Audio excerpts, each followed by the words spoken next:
Bismillahirrahmanirrahim.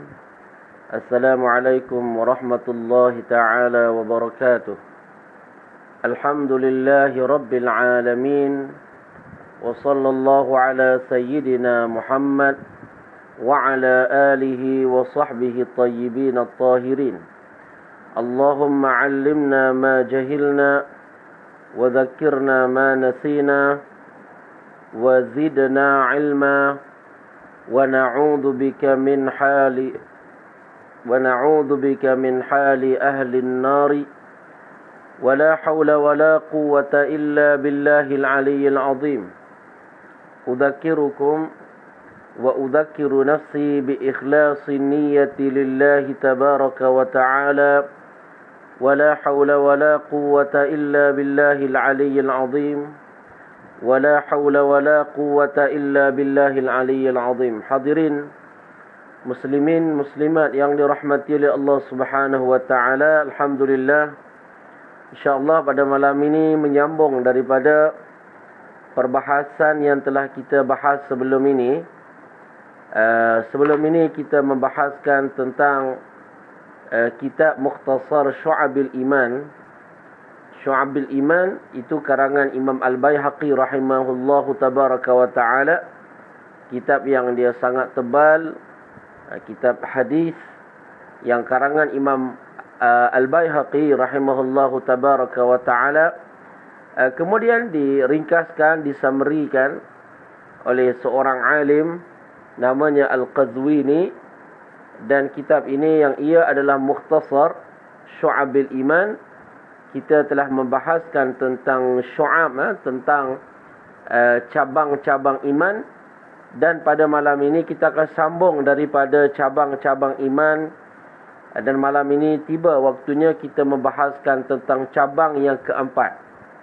Dan seperti biasa kita akan bacakan matannya. Seterusnya kita akan sebut sedikit makna daripada matan tersebut.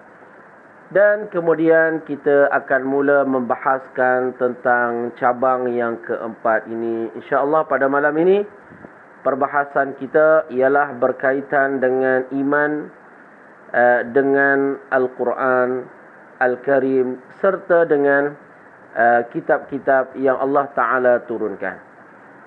Maka hadirin muslimin muslimat yang dirahmati oleh Allah Subhanahu wa Ta'ala, berkata pengarang kitab, Ar-Rabi'u al-imanu bil-Qur'ani wa jami'il kutubil munazzalati qablahu liqawlihi ta'ala ya ayyuhalladzina aminu billahi wa rasulihi والكتاب الذي نزل على رسوله والكتاب الذي أنزل من قبل وللآية والحديث المذكورين أيضا. Maknanya cabang yang keempat ialah kita beriman dengan Al-Quran dan seluruh kitab-kitab yang diturunkan sebelum Al-Quran. Hadirin muslimin dan muslimat yang dirahmati oleh Allah, membahas tentang kita meyakini salah satu daripada rukun iman, daripada perkara yang besar di dalam keimanan seorang muslim, iaitulah meyakini tentang kitab-kitab Allah Subhanahu wa ta'ala. Dan wajib kita meyakini Allah Subhanahu wa ta'ala menurunkan kitab-kitab. Antaranya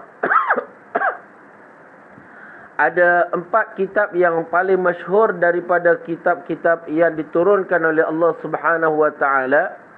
Paling masyhurnya 4. Yang pertamanya Al-Quran, yang ia telah diturunkan kepada Sayyiduna Muhammad sallallahu alaihi wasallam. Yang keduanya Injil yang diturunkan kepada Nabi Allah Isa alaihi salatu wassalam. Yang ketiga At-Taurah yang diturunkan kepada Nabi Allah Musa alaihi salatu wassalam.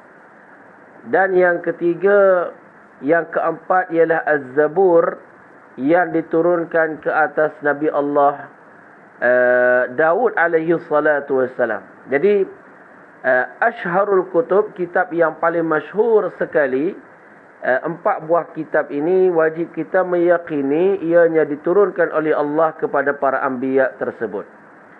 Tetapi bukan kitab-kitab Allah Ta'ala 4 ini sahaja. Ada kata para ulama, seluruh kitab-kitab dan termasuk suhuf diturunkan kepada para anbiya, jumlahnya ialah 104. Termasuk 4 suhuf ini, 4 kitab ini, ada lagi kitab-kitab yang lain serta suhuf. Jumlah keseluruhannya seperti mana hadis Abu Dzar yang Nabi sebut kepada Abu Dzar dalam riwayat Ibnu Hibban, bahawa jumlah kitab yang Allah turunkan kepada para anbiya itu adalah 104 buah keseluruhannya. Maka kitab-kitab ini ia ada 104 kesemuanya. Dan kitab-kitab yang telah kita nyatakan ini, yang paling masyhur ini ialah Al-Quran, Az-Zabur, Al-Injil, At-Taurah. Ini diturunkan di bulan Ramadan. Al-Quran diturunkan pada 24 Ramadan. Diturunkan juga kitab-kitab yang lain di bulan Ramadan. Ada termasuk suhuf Nabi Allah Ibrahim alaihi salatu wasalam diturunkan pada malam pertama Ramadan. Dan datang setelah itu Injil yang diturunkan pada bulan Ramadan juga. Datang setelah itu Zabur diturunkan pada bulan Ramadan. At-Taurah juga diturunkan pada bulan Ramadan. Jadi kitab-kitab ini diturunkan pada bulan yang diberkati oleh Allah Subhanahu wa ta'ala. Hadirin muslimin dan muslimat yang dirahmati oleh Allah Subhanahu wa ta'ala, Al-Quran adalah kalamullah. Al-Quran adalah kalamullah. Allah Ta'ala, di antara perkara yang wajib kita meyakini tentang Allah Subhanahu wa ta'ala ialah kita meyakini tentang Allah Ta'ala baginya sifat kalam. Sifat kalam maknanya Allah itu baginya sifat yang azaliyah dan abadiyah. Allah Subhanahu wa ta'ala berkata-kata, berfirman dengan sifat al-kalam. Allah Ta'ala memerintah dengan sifat kalam. Allah Ta'ala melarang dengan sifat kalam. Allah Ta'ala melakukan janji baik dengan sifat kalam. Dan Allah Ta'ala memberikan ancaman itu juga dengan sifat kalam. Kalam Allah Ta'ala, hadirin muslimin, muslimat yang dirahmati oleh Allah Subhanahu wa ta'ala, kalam Allah Subhanahu wa ta'ala itu azaliyah, abadiyah, tidak ada permulaan baginya dan tidak ada pengakhiran baginya. Maka Allah Subhanahu wa ta'ala memerintah dengan kalamnya. Allah Subhanahu wa ta'ala memberi janji baik dengan kalamnya. Allah melarang dengan kalamnya. Dan Allah Ta'ala memberikan ancaman dengan kalamnya. Dan kalam Allah Ta'ala tidak tersusun berdasarkan juzuk-juzuk. Kalam Allah Ta'ala bukan sebelumnya tiada kemudian jadi ada. Kalam Allah Ta'ala sifat yang tidak seperti sifat manusia. Tidak seperti percakapan manusia. Tidak ada baginya permulaan, tidak ada baginya kesudahan. Kalam Allah Ta'ala tidak seperti kalamnya makhluk. Kalam Allah Ta'ala azali tidak seperti kalamnya makhluk. Kerana kalam manusia, kalam kita ni kalam makhluk. Kalam kita ada huruf. Sebelumnya tiada, kemudian jadi ada. Kalam kita ini baharu. Maka kalam Allah Subhanahu wa ta'ala tidak seperti kita. Kata ulama, walaysa bisautin yahduthu min insilalil hawa. Bukan kalam Allah Ta'ala itu dengan bersuara, dengan adanya suara, yang mana suara tu keluar suara tersebut disebabkan keluarnya udara daripada mulut seseorang itu, daripada tempat yang sempit, iaitulah yang udara yang keluar daripada mulut. Macam kita, suara percakapan kita, kata-kata kita keluar daripada tempat dengan perantaraan udara keluar daripada tempat yang sempit, iaitulah mulut. Allah Ta'ala tidak seperti itu. Dan kata ulama, austikakil ajram, dan juga kalamnya makhluk itu dia terhasil dengan bergesilnya dua jirim ataupun dua jisim. Lidah dengan perkara yang lain, gigi sama gigi, gigi dengan lelangit, misal contoh. Adapun kalam Allah Subhanahu wa taala tidak seperti itu. Tidak kita sifatkan kalam Allah Taala berhuruf, dan kita tidak sifatkan kalam Allah Subhanahu wa taala bersuara. Tidak kata datang satu kemudian datang setelahnya yang lain. Itu kalam makhluk seperti itu. Adapun kalam Allah tidak seperti itu. Tidak dengan huruf, yang mana huruf itu dia boleh terputus dengan kita menutup mulut. Adapun kalam Allah Ta'ala tidak seperti itu. Allah tidak disifatkan dengan ada bibir mulut, tidak disifatkan dengan ditutup mulut atau dibukanya mulut. Adapun kita ni, kita disifatkan kalam kita dengan buka mulut, terhentinya dengan terhenti dengan ditutupnya bibir mulut. Maka kerana kalam kita adalah kalam makhluk, macam itu kita sifatkan dia. Dia terhenti dengan ditutupnya mulut. Dan terhenti dan dia bergerak dengan digerakkan lidah. Kalam kita seperti itu. Kalam Allah bukan dengan lidah, bukan dengan digerakkan lidah. Wal'ayazubillah ta'ala. Kita tidak sifatkan Allah Ta'ala itu dengan ada baginya lidah. Imam Abu Hanifah radhiyallahu an, di antara ulama salafus salih, mengatakan dalam kitab dia yang sangat yang agung, salah sebuah karya agung Imam Abu Hanifah, Al-Fiqhul Akbar, kata dia, wa yatakallamu la ka kalamina. Allah Subhanahu wa taala itu berfirman tidak seperti percakapannya kita. Kita bercakap, kata Imam Abu Hanifah, dengan menggunakan alat-alat. Kita menggunakan lidah, kita menggunakan huruf. Allah Subhanahu wa taala berfirman, kata Imam Abu Hanifah, bila hurufin wala alatin, dengan tanpa huruf dan juga dengan tanpa alat. Kita ahli sunnati wal jamaah meyakini bahawa Nabi Allah Musa alaihi salatu wassalam, dia dapat dengar kalam Allah yang azali tanpa Nabi Musa mendengar huruf dan juga suara. Begitu juga orang mukminun meyakini, kita juga meyakini bahawa orang mukmin nanti akan mendengar, akan melihat Allah Subhanahu wa taala, dan yang dilihat itu bukan jisim, yang dilihat itu bukan makhluk, dan melihat Allah Taala di hari akhirat itu dengan tanpa tempat, tanpa arah, tanpa disifatkan dengan sifat makhluk. Macam itulah kalam Allah. Kalam Allah Ta'ala tidak seperti kalamnya makhluk. Tidak ia huruf dan tidak ia suara. Tidak ada permulaan baginya. Tidaklah dia berlaku sedikit kemudian setelah berlaku yang lain. Kalam Allah Nabi Musa alaihi salatu wassalam, seperti mana disebut dalam Al-Quran, wa kallamallahu Musa taklima. Maknanya Allah Ta'ala mengangkat hijab daripada Nabi Musa. Kerana kata ulama, Allah Ta'ala menghijabkan manusia daripada mendengar kalam Allah. Nabi Isa alaihi salatu wassalam, Allah angkatkan hijab daripadanya sehingga dia dapat mendengar kalam Allah Ta'ala yang azali. Kalam Allah Ta'ala yang azali itu, ianya tidak berhuruf, tidak suara dan tidak bahasa. Adapun pendengaran Nabi Musa alaihi salatu wassalam, pendengaran dia adalah baharu, ia makhluk.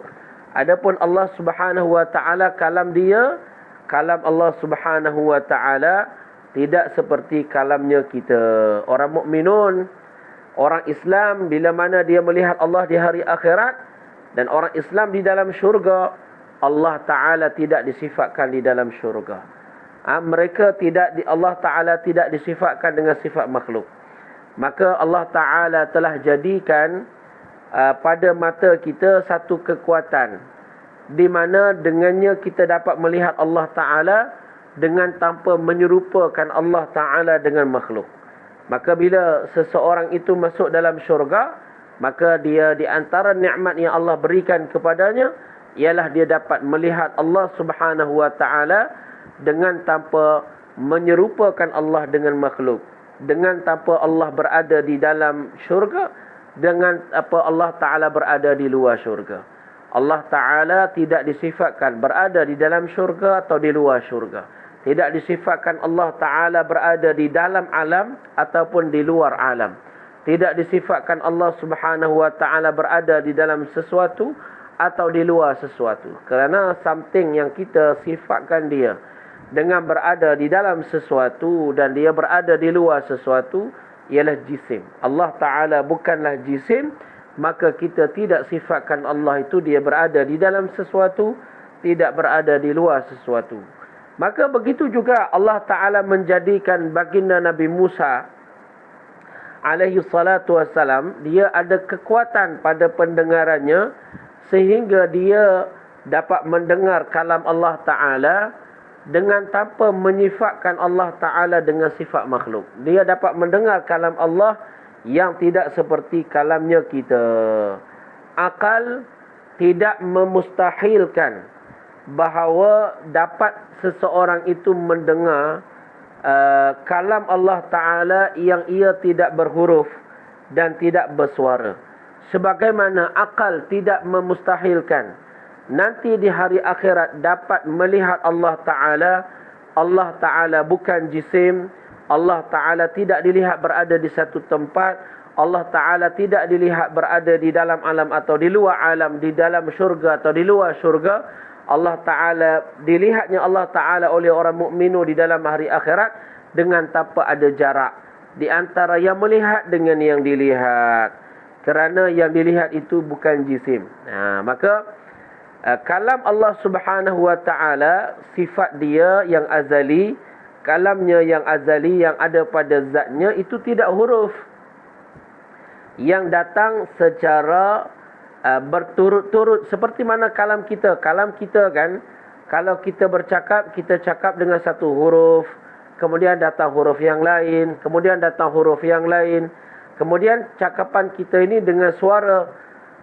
Adapun kalam Allah taala tanpa suara dan tanpa huruf. Ini kalam Allah Subhanahu wa taala.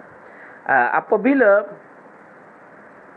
seseorang tu dia membaca, seseorang daripada kita baca Al-Quran, maka bila kita membaca kalam Allah daripada mushaf, maka bacaan seseorang itu huruf, bacaan seseorang itu suara, dan itu tidak azali.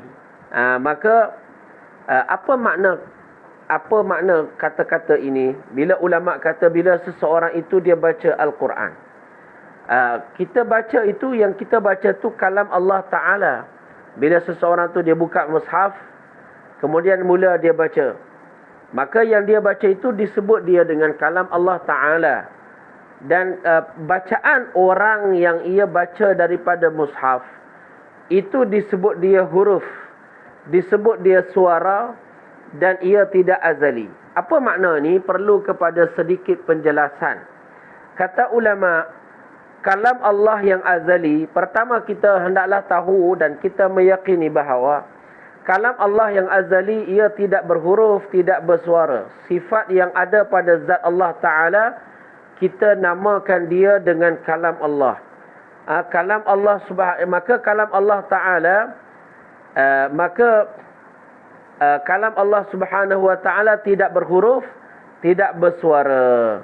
Dan dan satu lagi, kalam Allah, kalam yang mana Allah taala turunkan, kalam Allah juga yang mana Allah taala turunkan ke atas Nabi, ianya sebagai ibarat daripada kalam Allah yang azaliyun abadi.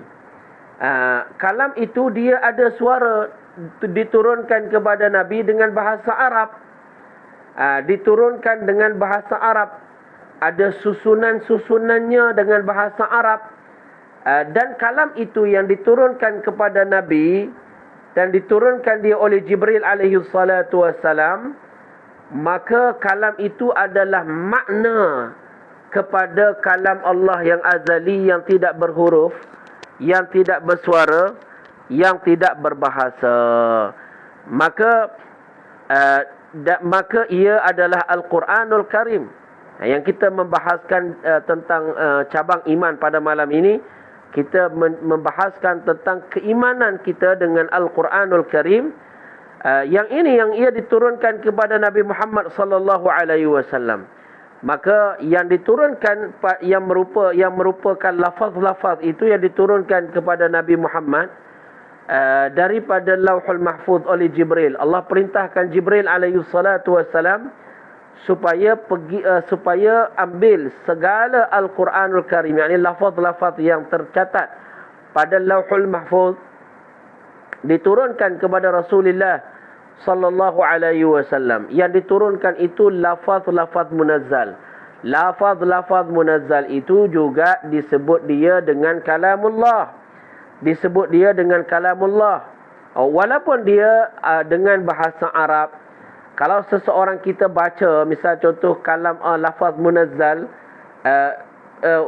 kita baca dia dengan huruf, dengan suara, pun begitu kita namakan dia dengan kalamullah. Bila seseorang itu dia baca apa yang ada dalam mushaf dan tercatat dalam mushaf, maka yang tercatat dalam mushaf itu dia menunjuk akan kalam Allah yang ada pada zatnya, yang ia tidak ada, yang tidak disifatkan dengan suara, tidak disifatkan dengan bahasa, tidak disifatkan dengan huruf, tidak disifatkan dengan huruf.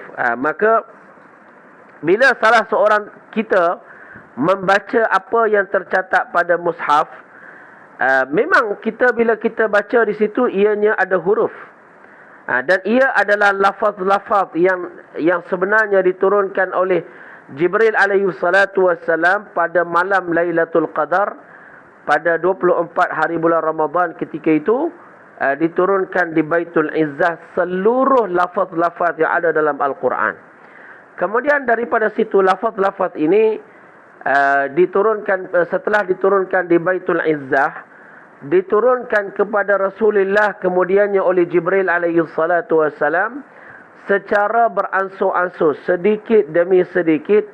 Dalam tempoh 23 tahun Nabi berada 13 tahun di Makkah dan 10 tahun di Al-Madinatul Munawwarah, maka diturunkan kepada Rasulullah sallallahu alaihi wasallam. Sememangnya apa yang tercatat pada mushaf Al-Quran itu ia ada huruf, dan kalau kamu baca Bismillahirrahmanirrahim, ada suara, ada permulaan baginya, ada pengakhiran baginya. Tapi ulama kata yang itu walaupun dia makhluk, tapi ia juga disebut dengan kalamullah subhanahu wa ta'ala. Bila kamu baca Al-Quran yang tercatat pada lafaz Al-Quran, lafaz-lafaz yang tercatat pada mushaf, maka kita akan cakap, oh saya baca Al-Quran. Kita akan kata, oh saya baca Al-Quran. Maknanya kita baca lafaz yang diturunkan kepada Nabi Muhammad sallallahu alaihi wasallam yang kemudiannya tercatat pada mushaf Al-Quran. Bukan maknanya kamu membaca sifat Allah Ta'ala yang kalam Allah yang azali, yang ia tidak berhuruf, tidak bersuara, tidak berbahasa. Yang tercatat pada mushaf ini adalah menunjuk akan makna bagi kalam Allah yang azali, yang tidak berhuruf, yang tidak berbahasa, dan yang tidak disifatkan dengan suara, yang tidak disifatkan dengan suara. Maka apa yang saya nyatakan ini, hadirin muslimin dan muslimat yang dirahmati oleh Allah, ini adalah makna apa yang telah disyarahkan, apa yang telah diterangkan, yang telah didetailkan oleh Imam Abu Hanifah radhiyallahu an, yang ia merupakan ulama salafus salih. Yang dia, Imam Abu Hanifah ini sebenarnya dia di antara yang sempat hidup di kurun yang pertama Hijriah, dan dia wafat pada tahun 150 Hijriah. Allahu Akbar. Dia di antara kibarus salafus salih. Dia di antara ketua kepada salafus salih.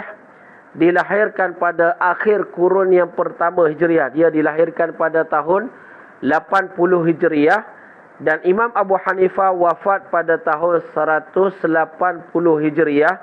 Tahun itu sebenarnya tahun dilahirkan Imam Asy-Syafi'i radhiyallahu an. Imam Asy-Syafi'i dilahirkan pada tahun 150 Hijriah. Di tahun itu lahirnya di tahun lahirnya Imam Syafi'i itu, di tahun itu wafatnya Imam Abu Hanifah radhiyallahu anhu. Sehingga ulama kata matal qamaru wa wulidal qamar, meninggal satu bulan yang menyinari dunia ini dengan ilmunya, yaitu Imam Abu Hanifah. Kemudian lahirlah di tahun itu bulan juga yang menerangi dunia ini dengan ilmunya, yaitulah Imam Abu Hanifah radhiyallahu an. Dan Imam Abu Hanifah dia yang menerangkan makna yang kita telah huraikan, yang telah kita syarahkan sebentar, yang kita telah nyatakan tadi. Imam Abu Hanifah kata Allahu yatakallamu la bi'alatin wa harfin. Allah Ta'ala berfirman dengan tanpa alat dan dengan tanpa huruf. Bukan dengan ada bagi Allah itu lidah, dan bukan dengan huruf yang ia keluar daripada makhraj huruf. Wa nahnu natakallamu bi'alatin wa harfin. Kata Imam Abu Hanifah, adapun kita ni bercakap dengan menggunakan huruf, kita bercakap dengan menggunakan alat. Adapun Imam Abu Hanifah kata kita kalam Allah Ta'ala tidak seperti kalam kita.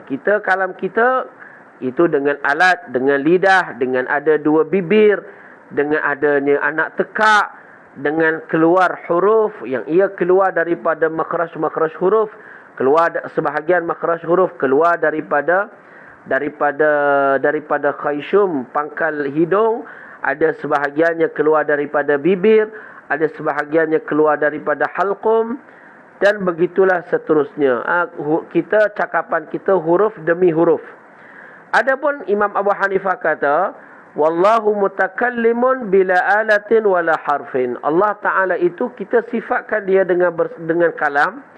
Allah Ta'ala berfirman, kita sebut Allah berfirman, maknanya kalam Allah itu bukan dengan alat, bukan dengan huruf. Maka hendaklah kita faham apa yang telah saya nyatakan ini, yang telah disebut oleh para ulama kita, bukan seperti mana yang diyakini oleh golongan musyabbihah. Musyabbihah ini golongan yang meyakini Allah itu dia bercakap dengan huruf. Allah Ta'ala bagi dia kalam Allah itu dengan huruf, dengan suara, dengan ada permulaan baginya, ada pengakhiran baginya. Maka ini adalah i'tiqad, bukan i'tiqad orang Islam. Golongan musyabbihah, mereka tidak meyakini Allah Ta'ala bersifat dengan kalam yang tidak berhuruf, tidak bersuara dan berbahasa. Bagi dia kalam Allah itu ada huruf baginya. Macam mana kalam makhluk ada huruf? Maka bagi dia Allah kalamnya ada huruf, ada suara. Macam mana makhluk itu kalamnya ada suara? Maka bagi dia kalam Allah Ta'ala itu ada baginya suara. Wal'ayazu billahi ta'ala. Maka dan mereka kata inilah akidah salafus salih. Kita jawab itu bohong. Akidah salafus salih tidak meyakini kalam Allah Ta'ala itu ada baginya suara, ada baginya bahasa. Kenapa? Kalam Allah itu tak seperti kalamnya makhluk. Maka Imam Abu Hanifah ini contoh yang paling tepat, bahawa Imam Abu Hanifah menyebut bahawa kalam Allah Ta'ala itu tidak berhuruf, tidak bersuara, tidak menggunakan alat-alat. Maka sebahagian daripada mereka bila dengar kata-kata kita ini, bila kita sebut kalam Allah itu tidak berhuruf, tidak bersuara, mereka kata ini adalah penyelewengan golongan Al-Asy'ariyah. Kita kata tidak. Apa yang telah disebut oleh ulama-ulama Al-Asy'ariyah itu menepati sejajar, selari dengan apa yang telah dinyatakan oleh Imam Abu Hanifah radhiyallahu an. Dan kita tahu bahawa Imam Abu Hanifah di kalangan salafus salih, dan dia nyatakan ini dalam kitab dia Fiqhul Akbar. Dan bila tuan-tuan kita rujuk kitab Fiqhul Akbar, apa yang telah kita nyatakan ini sememangnya ada di dalam kitab Fiqhul Akbar. Imam Abu Hanifah dia telah karang 5 buah kitab. Ada namanya kitab Al-Fiqhul Akbar, yang kedua namanya kitab Al-Fiqhul Absat, yang ketiga namanya Al-Alim wal Muta'allim, yang keempat namanya Al-Wasiyah, yang kelima namanya Ar-Risalah. Al-Imam Al-Hafiz Murtada Az-Zabidi, seorang ulama hadis, maka dia telah mengatakan bahawa sememangnya Imam Abu Hanifah mengarang 5 buah kitab dan judulnya seperti mana yang telah saya sebutkan. Dan satu daripada judul itu kitab yang berjudul Al-Fiqhul Akbar. Dan dalam kitab Fiqhul Akbar itu dia nyatakan kenyataan yang telah saya sebutkan tadi. Maka kesimpulannya kita faham bahawa kalam Allah Al-Quran ini yang kita bahas sekarang beriman dengan Al-Quran. Maka Al-Quran ini ada 2 makna. Satu makna daripada Al-Quran. Dua-dua makna ni kita panggil kalam Allah. Makna pertama pun kita sebut kalam Allah. Makna yang kedua pun kita sebut kalam Allah Ta'ala. Maka disebut dia dengan 2 makna. Kadang kita sebut kalam Allah itu rujuk kepada sifat Allah. Maknanya kalam Allah yang azali, yang ia tidak berhuruf, tidak bersuara, tidak berbahasa. Ini satu makna bagi kalam Allah. Dan yang kedua juga disebut dengan kalam Allah, iaitu lafaz yang diturunkan kepada Nabi SAW. Ini dengan bahasa Arab. Ini dengan bahasa Arab diturunkan kepada Nabi, kemudiannya dihafal di dalam hati-hati manusia, ditulis pada mushaf. Itu lafaz munazzal. Yang itu ada baginya huruf, yang itu ada baginya suara. So, Al-Quran disebut dengan 2 makna. Yang itu kita panggil Al-Quran, yang ini juga dipanggil Al-Quran. Maka fahamilah masalah ini dengan 2 makna itu. Bila kita faham Al-Quran itu ada baginya 2 makna, maka kita akan faham tajuk ini dengan baik. Bahawa Al-Quran itu kata ulama lahu itlaqan, ada 2 makna. Dimaknakan Al-Quran itu kepada lafaz yang diturunkan kepada Nabi Muhammad, yang ada padanya suara bahasa Arab. Dan juga Al-Quran juga disebut bagi sifat Allah yang azali dan abadi.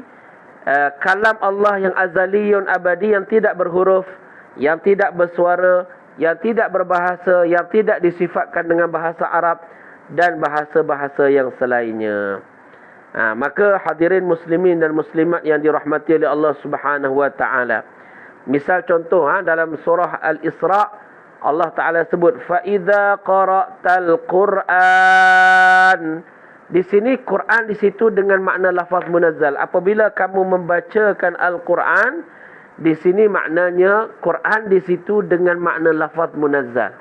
Kita nak bagi faham bahawa Al-Quran ada makna yang ia adalah lafaz yang diturunkan kepada Nabi Muhammad sallallahu alaihi wasallam. Fa idza qara'tal Quran, bila kamu baca Al-Quran, Quran di situ maknanya ialah lafaz yang diturunkan kepada Nabi Muhammad sallallahu alaihi wasallam. Bukan maknanya sifat Allah yang azali, sifat kalam Allah yang ada pada zat Allah.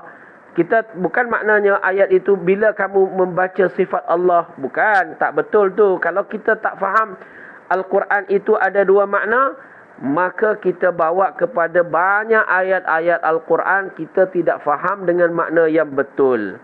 Jadi maka seperti yang saya sebutkan, Al-Quran disebut juga pada sifat Allah yang ia ada pada zat Allah, yang ia tak bersuara, tidak berbahasa. Satu.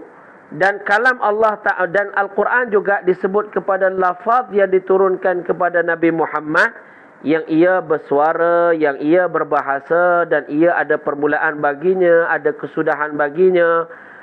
Maka ada, dan dia bahasa Arab, dan dia bahasa Arab yang diturunkan kepada Nabi Muhammad itu lafaz yang diturunkan kepada Nabi Muhammad dalam bahasa Arab. Lafaz yang diturunkan kepada Nabi Allah Musa itu dalam Taurah dengan bahasa-bahasa yang lain, dengan bahasa Suryani, macam Injil dengan bahasa Suryani. Adapun Al-Quran dengan bahasa Arab. Al-Quran dengan bahasa Arab, dan ada juga dengan Ibrani. Ada juga dengan Ibrani. Jadi semua bahasa-bahasa ni kita kena faham bahawa dia tu makhluk. Ianya ada setelah ketiadaannya. Maka Allah yang menjadikan semua bahasa-bahasa itu, yang ia sebelumnya tiada, kemudian jadi ada. Kemudian dia jadi ada.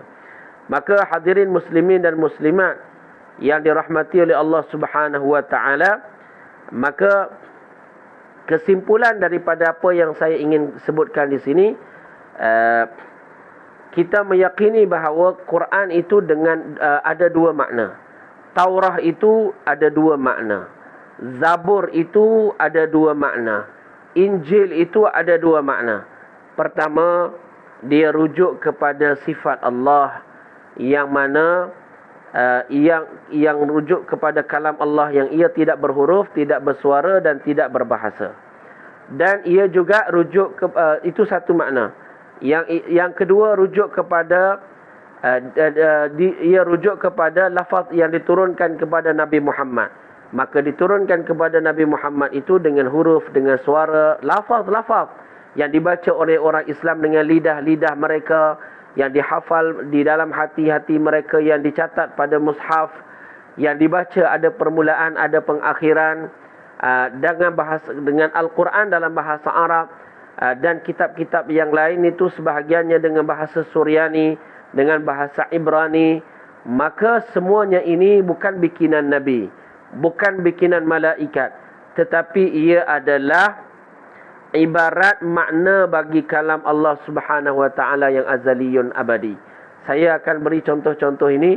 Tuan-tuan faham daripada contoh ini, maka tuan-tuan sudah memahami makna yang besar perbahasan kita pada malam ini. Apa dia? Bila kita tulis dekat dinding kita, dekat di sini saya ada papan putih dekat sini.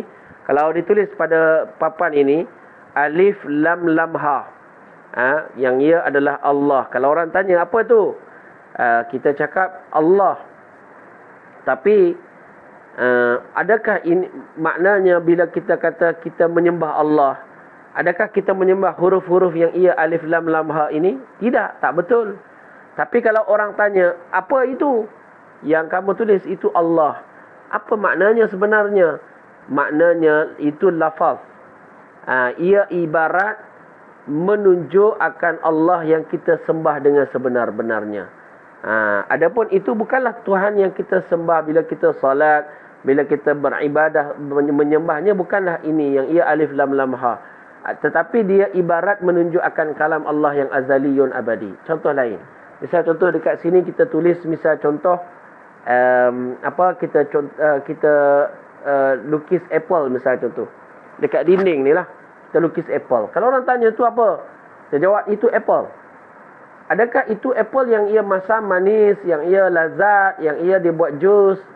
Kita kata tidak. Tapi itu apple yang ia menunjuk akan diri apple yang sebenar, yang kalau kamu rasa manis, yang ia kamu rasa masam, yang ia dibuat jus. Tapi itu apple yang menunjuk akan apple yang ia yang ia manis, yang ia masam kadang-kadang. Tapi kita panggil itu apple juga. Yang dicatat dekat sini kita sebut dia apple juga. Contoh lain, misal contoh kita lukis dekat situ api. Orang tanya apa?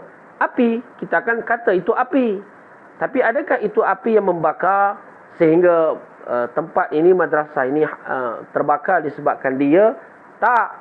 Tapi itu api. Api yang menunjuk akan api yang sebenar, yang kalau kena pada tempat, yang kalau dia kena pada tempat yang senang terbakar, maka dia terbakar.